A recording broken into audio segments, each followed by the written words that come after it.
আমরা এখন বেশি কিছু বলতে চাই না। আমাদের শুধু এখন একটি কথা, আমরা আবার আমাদের স্ব কর্মস্থানে ফিরে যেতে চাই। আমাদেরকে বাংলাদেশ সরকার কূটনৈতিক আলোচনার মাধ্যমে আমাদের কর্মস্থানে ফিরিয়ে দিক। অনেক কিছু হয়ে গেছে, এই করোনা আমাদেরকে ধ্বংস করে দিয়ে গেছে, এই করোনা আমাদেরকে নিঃস্ব করে দিয়ে গেছে। আমরা আর কিছু চাই না। আমরা কারোর বিরুদ্ধে কোনো অভিযোগ নেই, আমাদেরকে আমাদের কর্মস্থলে ফিরিয়ে দেওয়ার ব্যবস্থা করে দিন। মালয়েশিয়া সরকারের সাথে কূটনৈতিক আলোচনার মাধ্যমে কিভাবে করা যায়, আমাদের গার্জিয়ান যারা আছেন আপনারা সবাই চেষ্টা করুন। কারণ আমরা 25,000 পরিবার, আমাদেরকে চলার সুযোগ করে দিন, নয়তোবা আমাদেরকে দেশে যে কোনো কর্মসংস্থানের সুযোগ করে দিন, নয়তোবা আমাদের আর কিছু করার নাই। আমরা কার দিকে তাকাবো? আমরা তাকানোর রাস্তা একটাই, বাংলাদেশ সরকারের প্রতি। আমাদের দাবি শুধু সরকারের কাছে যে কোনো না কোনো ব্যবস্থা করুন আমাদের জন্য। আজকে আমরা মালয়েশিয়া থেকে এসে যেই একটা পরিস্থিতিতে দিন কাটাচ্ছি, আপনার দূর দূরান্তে প্রত্যন্ত গ্রাম অঞ্চলে যে মানুষ আছে তাদের যে হাহাকার, তাদের যে কান্না, তাদের যে আর্তনাদ, এটা কিন্তু সরকার ঊর্ধ্বতন কর্মকর্তার কাছে আসতেছে না। তাদের কিন্তু অনেক বড় আর্তনাদ। সেটা আমরা, আপনারা যারা মিডিয়াতে কাজ করেন কিংবা আমরা যারা গ্রুপগুলো পরিচালনা করতেছি, আমরা যারা প্রবাসীদের সাথে সরাসরি যোগাযোগ করার চেষ্টা করি, আমরা শুনতেছি তাদের কান্না, তাদের আর্তনাদ দেখে আমাদের কিন্তু আর পা চলতেছে না। তাই আমরা যারা ঢাকাতে আছে আশেপাশে আপনাদের সাথে যোগাযোগ করার চেষ্টা করি, মন্ত্রণালয়ে যোগাযোগ করার চেষ্টা করি। আমরা শুধু একটা মেসেজ দিতে চাই, আমরা আমাদের কর্মস্থলে ফিরে যেতে চাই। শুধু একটা ব্যবস্থা আপনারা আমাদেরকে করে দেন। আমরা কিন্তু আসলে কেউ নিজের ইচ্ছাকৃতভাবে আসি নাই, আর ইচ্ছাকৃত এটা প্রবলেমে পড়ে নাই। আমরা লিগ্যাল ওয়েতে ছিলাম মালয়েশিয়াতে। আমরা যারা পাসপোর্টধারী, আমরা যারা ভিসাধারী, আমাদের অলরেডি 97% ভিসা এক্সপায়ার হয়ে গেছে। আমরা এই লোকগুলো এখন কী করতে পারি, সরকার কি ব্যবস্থা নিতে পারে, এই ব্যাপারগুলো নিয়ে আমি আবারও বলবো, সরকারি ঊর্ধ্বতন কর্মকর্তারা কূটনৈতিক প্রচেষ্টা চালান। আমরা যারা রিটার্ন টিকেটে আসছি, সেই টিকিটগুলো যাতে আমরা যারা যেতে পারি সেই ব্যবস্থাটা করে দেন। আমরা অনেক শ্রমিক আছে যারা কিনা ওই দেশে ফ্যাক্টরিতে কিংবা যে কোনো জায়গায় কাজ করতাম, ওই জায়গায় কিন্তু 10 বছর গ্যাপে কিন্তু তারা অন্য অন্য শ্রমিককে নিয়ে নিছে। তাহলে কি এই শ্রমিকগুলো কি আর যাবে না ওই জায়গায়? তাদের জন্য অপশন বিতে কী আছে? যদি নাই যেতে পারে কোনো কারণে, ওই এজেন্ট কিংবা মালিক যদি তাদেরকে নাই নিয়ে যায়, তাহলে তাদের জন্য কি করবে সরকার?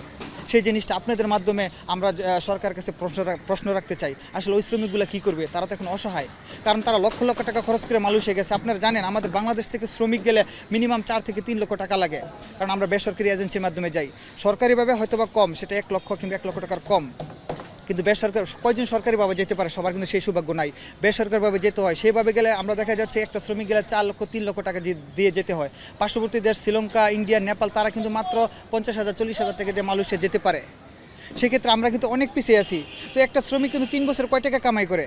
সে 3 বছর পর দেশে ছুটিতে আসে, ছুটিতে এসে সে আটকা যায় কোনো প্যান্ডেমিকের কারণে, তখন তার কী করণীয় আছে? তো আমি সরকারের নীতি নির্ধারকের কাছে একটি প্রশ্ন রাখবো, প্লিজ আপনাদের সন্তান, আমরা আপনাদের ছেলে, আমাদেরকে নিরাশ করবেন না, আমাদের জন্য কিছু করেন। আমরা দেশের রেমিটেন্সকে সচল রাখবো, কথা দিচ্ছি আপনাদেরকে। আসলে এই দীর্ঘ যে 10 মাস এই মহামারীর কারণে আমরা ছুটিতে পড়ে আটকে আছি, এই লোকগুলা অনেক কষ্টে আছে। খাবারের দিক দিয়ে প্রচুর, যে এখন বর্তমানে যারা এই প্রত্যেকটা কান্ট্রি থেকে যারা ছুটিতে আসছে, প্রত্যেকেরই অবস্থা খুবই খারাপ।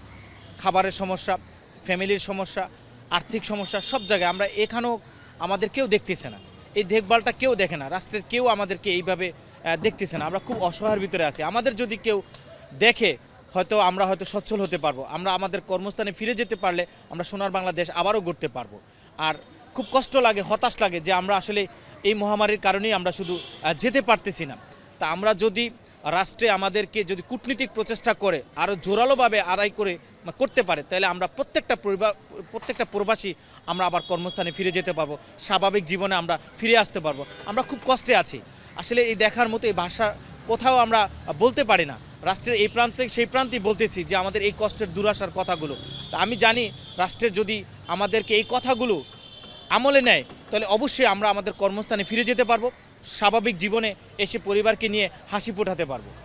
আসলে দেশে আমরা আসছি, প্রত্যেকেই তো জানেন যে আমরা ছুটিতে এসে মাত্র হয়তো 2 মাসের 1 মাসের ছুটিতে আসি, অল্প কিছু টাকা নিয়ে আসি, হয়তো একটা দোকান করি, হয়তো বা একটা ঘর করি, বা একটা কিছু করি, টাকাগুলো শেষ হয়ে যায়। আমরা তো আবারই ফিরে যাব আমাদের কর্মস্থানে। কিন্তু দুর্ভাগ্য, আমাদের এই করোনা ভাইরাসে আটকা পড়াতে আমরা অনেকটা হতাশার ভিতরে আছি। আমরা আজও জানি না যে আমরা আবার কর্মস্থানে ফিরে যেতে পারবো কি না, এই নিশ্চয়তা আজও কিন্তু কোনো রাষ্ট্রের কাছে পাইনি। তা আমি চাচ্ছি যে সবাই যেন আমাদের এই ব্যাপারটা নিয়ে প্রত্যেকটা প্রবাসীর পক্ষ থেকে কূটনীতিক প্রচেষ্টা করে আমাদেরকে আমাদের কর্মস্থান ফিরে দিতে পারে, তাহলে আমরা আসলে সরকারের কাছে কৃতজ্ঞ এবং আন্তরিক ভালোবাসা থাকবে আমাদের প্রবাসীর প্রতি। আর বিশেষ করে রেমিটেন্স যা আসে তার দ্বিগুণ আসবে যদি আমরা আবারও কর্মস্থানে ফিরে যেতে পারি।